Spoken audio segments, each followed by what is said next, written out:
Tunabarikiwa sana kusikia habari njema hata kwenye kipindi cha mvua. Asante sana. Maana Biblia inasema ni kitu gani kitatutenga na upendo wa Kristo? Kwanza msomaji, nipatie kitabu pale. Nipatie kitabu haraka. Kitabu gani mtumishi? Nipatie kitabu cha Warumi. Warumi ngapi? Warumi sura yake ya 8 na mstari wake wa 35.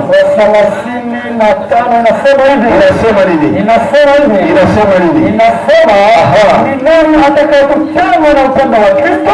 Nani atatutenga na upendo wa Kristo? Je, ni ziki au shida? Ni ziki wala shida? Au ni njaa? Au ni uchi? Au hatari? Au upanga? Basi simama hapo. Biblia inasema ya kuwa hakuna kitu cha kututenga na upendo wa Kristo. Hata mvua haiwezi kututenga na Kristo. Hata njaa, ulikosa chakula kudona nene lakini usimkatale Yesu. Kuna watu waliingia madeni kudona nene lakini leo najutia atalipa namna gani ile madeni. Kwa hiyo chakula isikutenge na Yesu, wala kuuzisha pale kwenyewe huko isikutenge na Yesu. Hata huko unauzisha tena masikio yako usikilize ni kitu gani Mungu anataka. Haleluya. Kwa hiyo leo tunapenda kujifunza kitu kinaitwa cha kumi. Cha kumi wala ile inaitwa dixième. Moja ya kumi. Maana moja ya kumi inakuwa ni kitega uchumi cha wachungaji. Wachungaji wanasema tunamwimbia Mungu kwa sababu hatutoi moja ya kumi. Kumbe hiyo mafundisho ni mafundisho kabisa ilikuwa halali kwa kipindi fulani, lakini kwa sasa mafundisho hayo tayari imeshakwisha. Sasa wanabakia mafikiri wale wenyewe wachui, wako wanaendelea kutoa na wako wanailia pesa. Kumbe ni mwizi mtupu.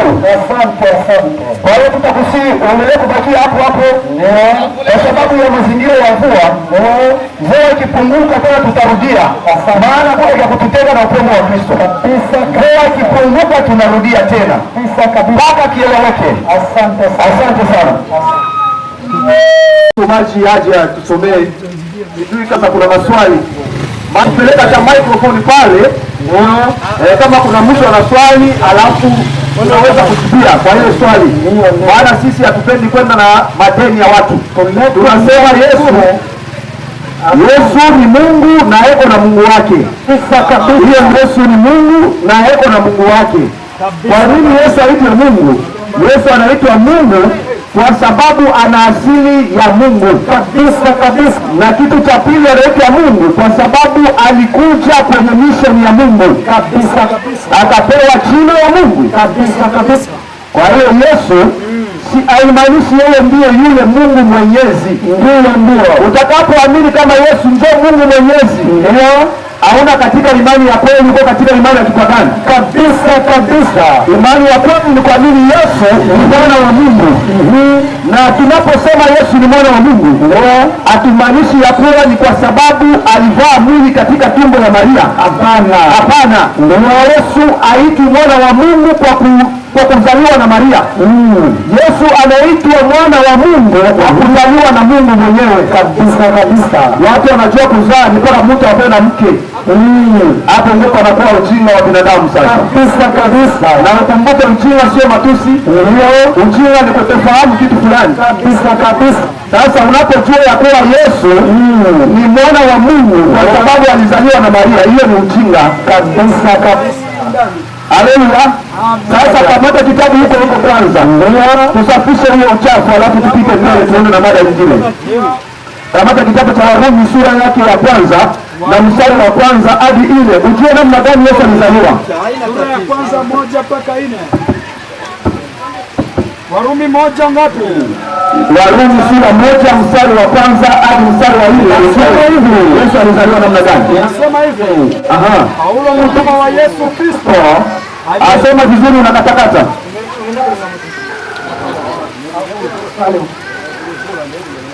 Kitabu cha Warumi 1 mstari wa kwanza mpaka 4 nasema hivyo. Paulo mtume wa Yesu Kristo. Kumbe Paulo ndiye mtume wa Yesu Kristo. Aliitwa kuwa mtume. Huyo Paulo aliitwa awe mtume. Na kusema na uaribifu na kutenda alikuwa mtume wa Mungu ambaye Mungu amekufa kuiahidu takwimu kama nabii katika maandiko matakatifu. Yaani habari za mwanawe. Sikiliza kwanza kidogo, simama hapo kidogo. Kama kuna utata ngambo ya pili, hebu sikiliza sasa. Alafu kama utakuwa na hoja unaruhusiwa kuchukua maikrofoni na kusema kabisa, kwa sababu yale tunayasema pengine sisi tuko ignorance, wewe ndio mkweli, utasaidia wengine. Sasa utakuwa unasema kule peke yako, watu wengi hawezi kufaidika. Kwa hiyo ni vizuri sisi tutasoma andiko, alafu na wewe kama utaona andiko sio sahihi, Mungu hawezi kukutega na upendo wa Kristo. Itakuwa mvua ukuje hapa uchukue maiko, alafu utajitetea. Hapa Biblia inasema Paulo ni mtume wa Kristo aliyewekwa tayari ili apate kuhubiri habari njema ya Yesu. Na hii habari njema inamhusu mwana wa Mungu. Hapo Biblia hapo inasema inamhusu nani? Paulo mtume wa Yesu Kristo. Sasa aliyetumwa kuwa mtume na kupenda kuhubiri injili ya Mungu. Ambaye Mungu amekufa kuiahidi kwa kinywa cha manabii. Ameweka katika maandiko matakatifu. Yaani habari za mwanawe. Kumbe ni habari ya nani? Ya mwanawe. Sasa alizaliwa namna gani? Katika ukoo wa Daudi kwa jinsi ya mwili. Mama hapo kidogo, bandilia pale. Huyu Yesu kama tunamuitaka mwana wa Daudi ni kwa sababu ya jinsi ya mwili, alizaliwa kwa mwili kupitia ukoo wa Daudi. Kwa maana Yesu kwa kuzaliwa na Maria aitwi mwana wa Mungu, anaitwa mwana wa Daudi, anaitwa mwana wa Adamu, anaitwa mwana wa Ibrahimu, kwa sababu wao wote ni wanadamu. Ndio maana Yesu anaitwa mwana wa Adamu. Hapa hajaitwa mwana wa Mungu bado. Sasa anaitwa mwana wa Mungu kivipi? Endelea sasa. Nasema hivi katika na kudhihirishwa kwa uwezo kuwa mwana wa Mungu kwa jinsi ya Roho. Mama hapo, kumbe kwa jinsi ya Roho Yesu leo anaitwa nani? Mwana wa Mungu. Kwa jinsi ya mwili Yesu anaitwa nani? Mwana wa Daudi. Unaona sasa? Wale wanasemaka Yesu ni mwana wa Mungu ndio alizaliwa na Maria, zero kabisa ni zero. Kama niko profesori na kukolea zero kabisa. Kwa hiyo Yesu aitwa mwana wa Mungu ndio alizaliwa na Maria. Yesu anaitwa mwana wa Mungu kwa kuzaliwa na Mungu kabisa. Kwa sababu Biblia inasema anaitwa mwana wa Mungu kwa jinsi ya Roho. Sasa huyo Roho ni nani? Tutafuta kwa Biblia Roho ni nani? Kama Yohana wa Injili ile na mstari wake wa 24. Nasema hivi, Mungu ni Roho. Na kumbe Mungu ndiye Roho kabisa. Sasa kama Mungu akizaa atazaa nini? Kama sasa Yohana wa Injili 3 na mstari wa 6. Nasema hivi. Nasema nini? Nasema hivi, kilichozaliwa kwa mwili ni mwili. Kilichozaliwa kwa Roho ni nini? Mungu ndiye Roho. Na Mungu akizaa atazaa nini? Atazaa Roho. Kwa hiyo Yesu sio binadamu kama wewe na mimi. Yesu asili yake ni kiungu. Ndio maana anaitwa Mungu, ni kwa sababu amezaliwa na Mungu ambaye ni Roho. Kabisa. Na Yesu anaitwa mwanadamu kwa sababu amezaliwa na Maria. Kabisa. Hiyo ndio sababu ya Yesu kuitwa mwanadamu na ndio sababu ya Yesu kuitwa Mungu. Lakini Yesu eko na Mungu wake. Yesu eko na Mungu wake. Yesu kukuuliza wewe wala nini, usiniulize mimi. Ninamuuliza Yesu yeye peke. Yesu eko na Mungu wake. Ndio Mungu. Namuuliza Yesu yeye peke mambo. Yohana wa Injili kama tabusa kueleza nini vile 17. Hata na miaka yosema Yesu ndio anasema. Yesu ndio anasema tamani kule nje makelele itaingia kwenye kamera. Yesu anasema nini? Yesu akamwambia usinishike. Yesu ndiye anasema usinishike. Kwa maana nitatoka kwa Baba. Lakini neno kwa ndugu zangu. Niwaambie nini? Nitatoka kwa Baba yangu. Ni Baba yangu. Baba wa Yesu ndio baba yetu na sisi. Kabisa. Hapo chini ni ndugu zangu. Kwa nani tena? Mungu Yesu. Mungu wangu. Haleluya. Ndio kweli message sent. Kabisa. Weza hivyo ushindano ni chungu, kuvumilia ndio kupona. Kabisa. Kwa hiyo tunaacha hiyo mada, kama kutakuwa mtu jiski la tunaacha hata 5 minutes kabisa. Ya mtu aje kama atakuwa na la kusema akuje aseme. Lakini mkubaliane na kama mnaamini Unaamini kuna Mungu Baba, Mwana na Roho Mtakatifu. Jitetee sasa. Jitetee sasa, tunaamini kivipi? Kwa nini unasema tunaamini Trinity na tunapinga kuna Yesu ni mtoto wa Mungu na si Mungu Mwenyezi?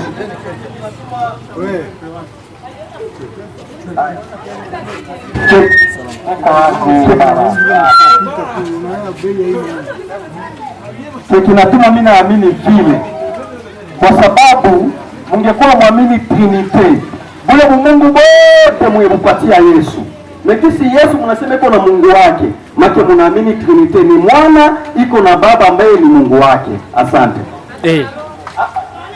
Tunaomba andiko linasema hivyo, Mungu wote pamoja na Yesu. Kama Yesu ana Mungu wote, hakuna andiko. Sasa tunauliza Biblia. Je, wewe Biblia inatufundisha nini? Mungu wote ni Bwana Yesu au Yesu yuko na Mungu wake? Kwanza tunakamata kwanza Waebrania sura 1 anza mstari wake wa kwanza. Piga hapo.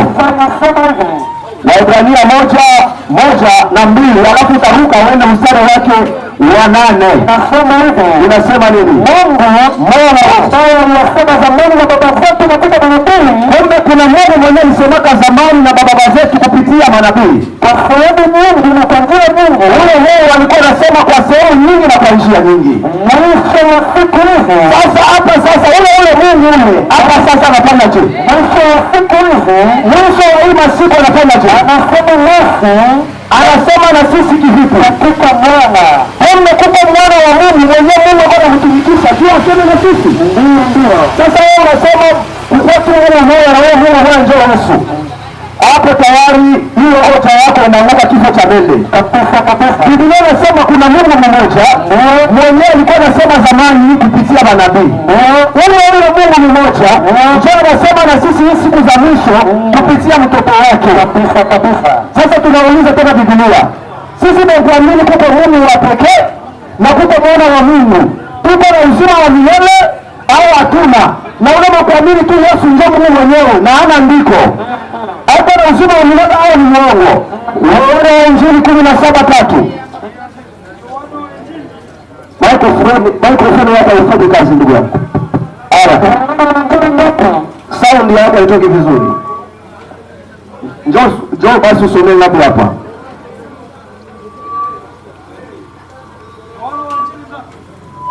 Yohana wa Injili 17:3, tujue kwa kupata uzima wa milele ipokuwa ng'ambo ya hii imani yenyewe tuko naaminisha watu ya kuwa kuna Mungu wa kweli na mtoto wake, na yule mtoto wake ndiye aliyetumwa awe mwokozi wa ulimwengu.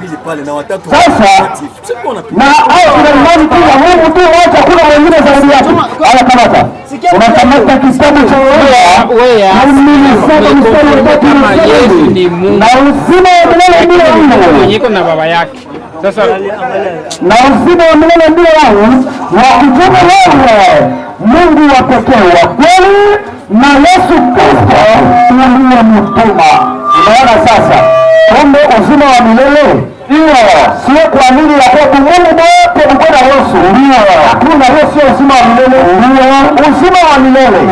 Ni kuamini kwanza kuna Mungu mmoja wa pekee. Mungu alafu na uamini kuna Yesu Kristo aliyetumwa na huyo Mungu. Kabisa kama ndio anapata uzima wa milele.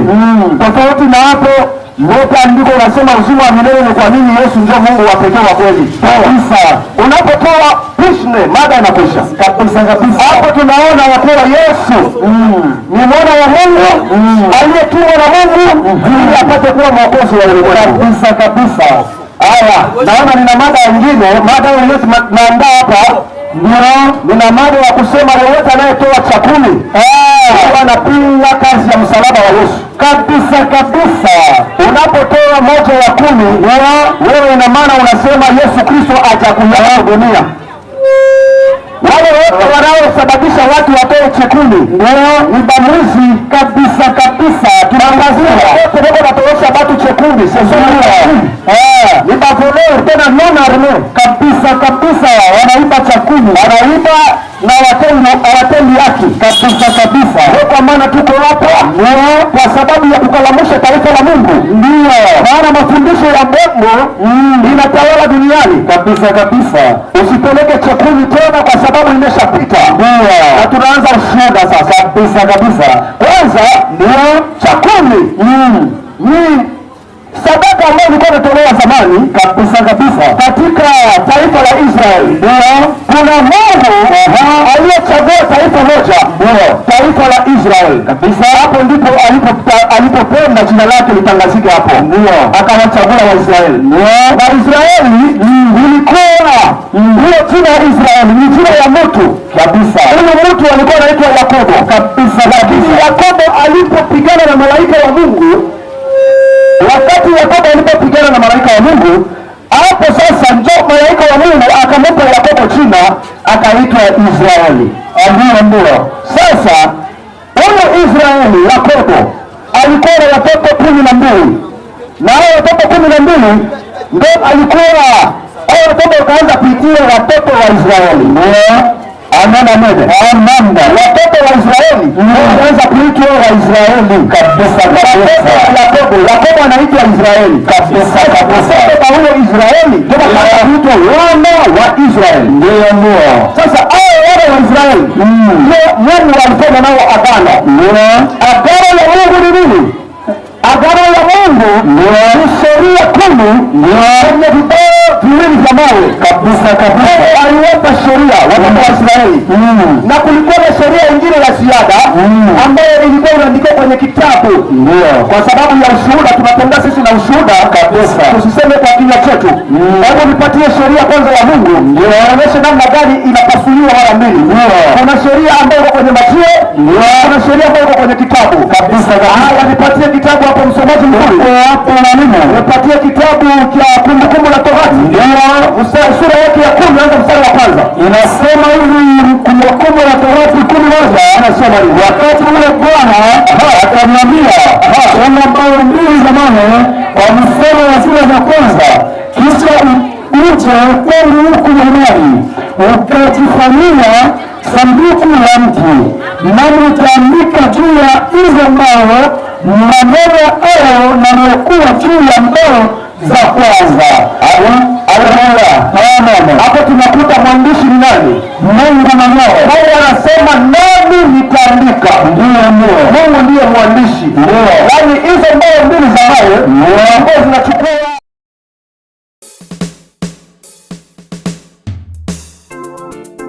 Thank you my God, my King. Nous allons te louer au travers tes commandements. Hallelujah. Katika Biblia Kutoka sura yake 20 na mstari wake wa 8, Mungu amesema kumbuka Sabato. Lakini katika unabii wa Danieli sura yake ya 7 na mstari wa 25, amen. Kabisa hapa tena ni siku ya Sabato kama gisi maandiko matakatifu inasema, siku ya saba ni siku ya kuitakasa. Leo kabisa tunakuja ile kana kwamba kutimiza ile andiko ambayo inasema kwamba kila atakayeamini lazima abatizwe. Leo kuna ndugu ambaye leo kabisa inatakiwa abatiza, aamini Yesu Kristo kuwa mwana wa Mungu na kushika nini? Na kushika imani ya Yesu na kushika amri za Mungu kama kimaandiko kinashuhudia. Kwa hiyo leo kabisa naona ndugu kule, si wote tunaelekea ili kana kwamba ndugu yetu apate kubatizwa, ameamini Yesu Kristo. Jina la Bwana barikiwe. Amen. Asante sana. Ule wa inchi na yubari, Ibilisi ameshuka kwenu, mwenye ghadhabu na hasira tele, akijua ya kwamba Amen. Wazima. Na kila atakayeamini kwa jina la Yesu Kristo. Yesu Kristo kuwa mwana wa Mungu na kushika. Amen. Lazima apate uzima. Amen. Bwana Yesu asifiwe. Amen. Ni raha kabisa. Mfalme wa mbingu ni wetu. Mikaeli jemadari mkubwa, kamutupa chini duniani. Mikaeli jemadari mkubwa, kamutupa. Tunamshukuru Mungu, tuko hapa kwa sababu ya kitabu cha Biblia kinasema kwenye kitabu cha Marko sura yake ya 16 na mstari wake wa 15 inasema twende tukahubiri Injili, atakayeamini na abatizwe. Kwa hiyo tunaenda kufanya mkutano wa ubatizo, na kuna ndugu yetu Lazara anampokea Yesu kwa nani? Mwana wa Mungu, na kwa kuamini hivyo basi batizo. Kwa hiyo tunaenda kufanya huduma ya ubatizaji. Amen. Ambaye yeye ibilisi akatupwa chini dunia, ambaye yeye ibilisi akatupwa chini dunia, makao yake yakaondolewa mbinguni kwa sababu ya kiburi, makao yake yakaondolewa mbinguni kwa sababu ya kiburi. Isaya 14 na mstari wake wa 13 hadi 14 na kushuka. Shetani alisema moyoni mwake atainua kiti chake cha enzi na atafanana naye aliye juu. Haleluya! Shetani alipotupwa chini, kaleta mifumo ya ibada. Ibilisi alipotupwa chini, kaleta mifumo ya ibada. Ibada yake Mungu ni Sabato, yapatikana kwenye amri 10. Sunday yatoka wapi? Ijumaa yatoka wapi? Hizo ni ibada za makufuru zilizoletwa na yule joka. Hizo ni ibada za makufuru zilizoletwa na yule joka. Yesu alisema mkinipenda mtazishika amri zake Baba yangu. Yohane 14 mstari wa 15. Shikeni amri watoto wa Mungu. Keti katika pendo lake. Yesu alisema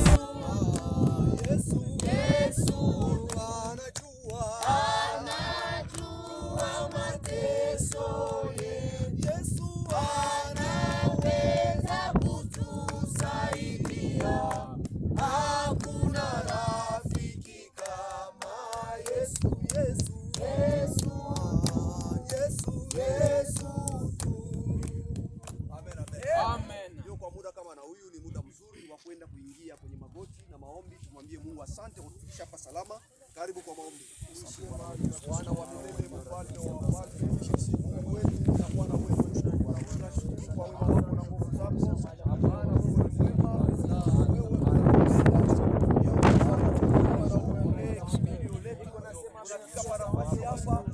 kwa sababu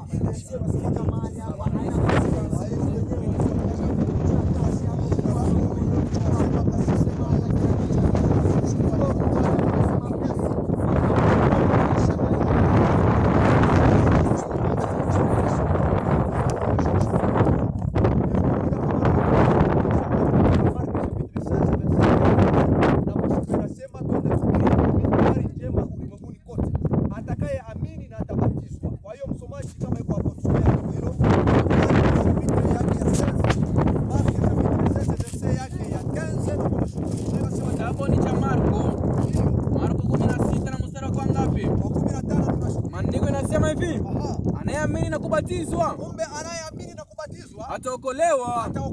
Asiamini atahukumiwa. Basi simama hapo msomaji mzuri. Amen. Tumekuja hapo kwa lengo hiyo.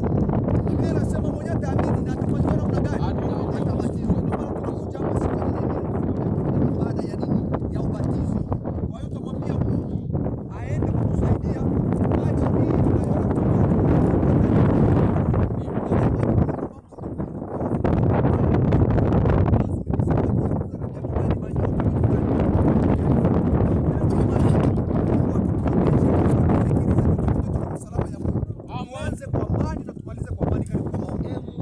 Wapendwa wote munaokwenda mbinguni, Yakobo 2 mstari wa 10. amri zake Mungu. Amri za Mungu ni 10. Pia Sabato Ukivunja moja unavunja yote. Ukivunja wewe ni muasi. Wapendwa wote munaokwenda mbinguni, njoni tuzishike amri zake Mungu. Pia Sabato ni moja kati ya amri. Ukivunja wewe ni muasi. Hapa ndipo penye subira. Ufunuo 14:12. Watakatifu, subira ya watakatifu kushika amri za Mungu na kuwa ndani ya imani ya Yesu. watakatifu Wazishikao amri zake Mungu na imani ya Kikristo. Wazishikao amri zake Mungu na imani ya Kikristo. sheria. Wapendwa, Nendeni kwa ushuhuda wa Kristo, nendeni kwa sheria. nendeni kwa ushuhuda.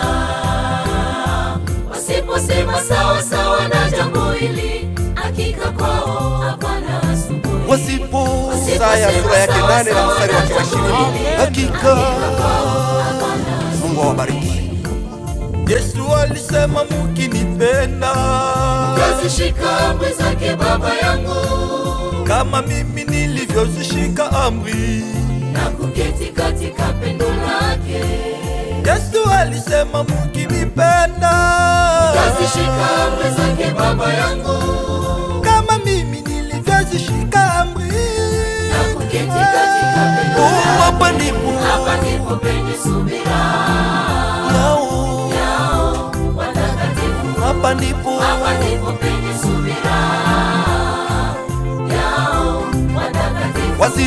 Wazishikao amri zake Mungu na imani yake Kristo. Wazishikao amri zake Mungu na imani yake Kristo. Amen, amen. Amen. Haleluya. Amen. Kwa muda kama na huyu tunachukua Biblia yetu, tunasoma maandiko kwenye kitabu kile kia Warumi. Warumi sura yake ya 6 na mstari wa 4. Warumi ngapi? Warumi sura yake ya 6 na mstari wa 4. Tunasoma kitabu cha Warumi 6 na mstari wake ngapi? Wa 4. Tunasoma katika jina la Yesu Kristo. Amen. Inasema hivi. Hivi tulizikwa pamoja naye kwa njia ya ubatizo katika kufa. Na hata kama Kristo alivyofufuka toka wafu kwa njia ya utukufu wa Baba, vivyo hivyo tutembee katika upya wa uzima vile vile. Tushuke. Basi simama hapo. Haleluya. Amen. Kumbe ubatizo unamaanisha nini? Ni kukufa na kufufuka pamoja na nani? Na Kristo. Na Kristo Yesu.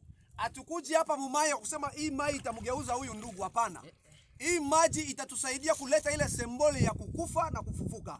Maana mtu mwenye kufa atafanya namna gani? Atazikwa. Na akizikwa atafanya namna gani? Atapotea.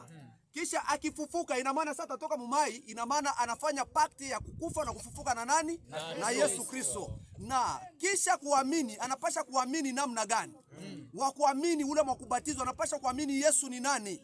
Haleluya. Amen. Kamata Matendo ya Mitume sura yake ya 8 na mstari wake wa 36. Tunasoma katika jina la Yesu Kristo. Aha. Inasema hivi. Inasema nini? Na wakiendelea njiani. Kumbe kulikuwa watu walikuwa wanaendelea njiani. Wakafika pahali pa maji. Wakafika fasi kwenye kulikuwa maji. Naye Towashi alisema. Towashi akasema, tazama maji. Maji, tazama njoo hii. Neno gani ambalo linanizuia nisibatizwe? Kwa kitu gani kitasababisha nisibatizwe? Filipo akasema. Filipo akasema nini? Kama ukiamini kwa moyo wako wote unaweza. Ukiamini kwa moyo wako wote inawezekana. Akajibu akasema nini? Naamini Yesu Kristo ni mwana wa Mungu. Kumbe wakati ule Towashi aliamini Yesu Kristo ni mwana wa Mungu, njoo ilifanyika namna gani? Alibatizwa. Njoo alibatizwa. Kwa hiyo ndugu, tunapaswa kumuuliza ndugu huyu, ndugu, kwa imani ambayo unatafuta kubatizwa leo, unaamini Yesu ni nani katika maisha yako? Naamini ya kwamba Yesu ni mwana wa Mungu. Amen. Haleluya. Amen. Kwa hiyo ndugu huyu anabatizwa kwa jina la Yesu kwa kuamini ya kwamba Yesu Kristo ni mwana wa Mungu na kubatiza kwa jina la Yesu Kristo. Yesu alisema mkinipenda mtazishika amri zake Baba yangu, kama mimi nilivyozishika amri. Yesu alisema mkinipenda mtazishika amri zake Baba yangu, kama mimi nilivyozishika amri. Yesu Kristo.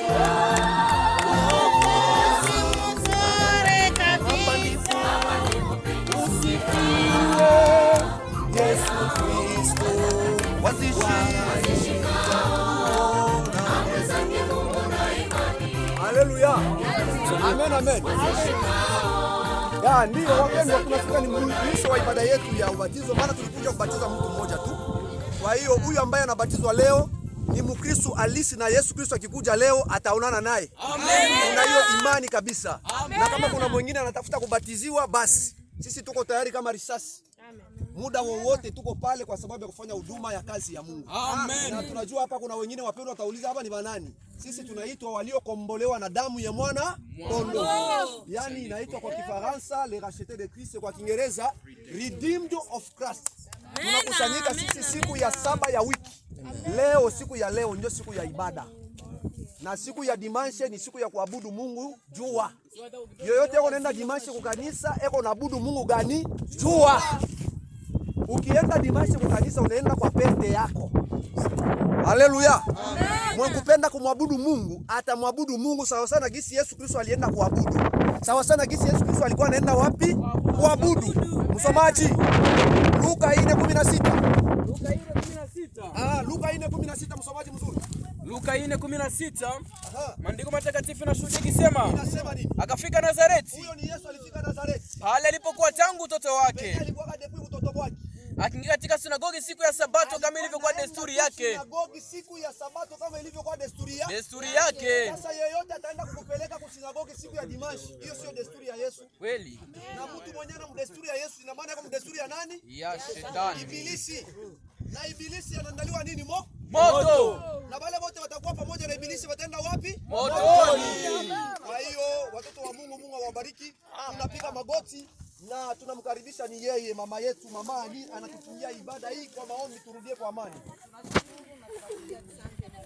Kwa sababu wakati tulitoka nyumbani tulikujulisha safari yetu, tukakutanguliza na tukakupatia huduma wa ubatizo ndani ya mikono ya kwako.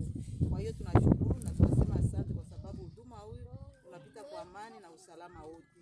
Na sisi tena inakuwa ni muda wa kurudia nyumbani, tunajiacha tena ndani ya mikono ya kwako kwa sababu kiongozi mzuri ni wewe Mungu wetu.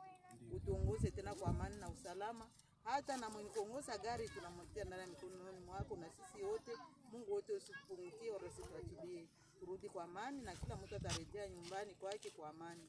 Kwa hiyo tunakuomba utubariki na utuongoze kwa kila kitu. Na hata yeye anayebatizwa umtie nguvu baba yangu. Endelee kutangaza injili yako na kubakia mwaminifu kwa tendo la ubatizo analofanya kwa siku ya leo. Na Mungu wetu na wengine nao wabatizwe na moyo wa kuhakikisha kama wanakuamini wewe Mungu katika roho na haki waweze kupata ubatizo.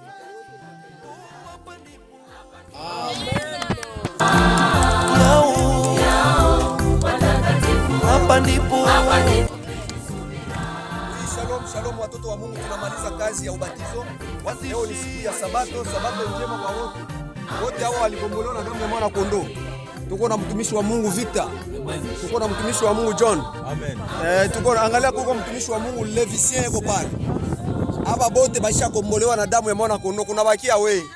Wewe unachunga nini?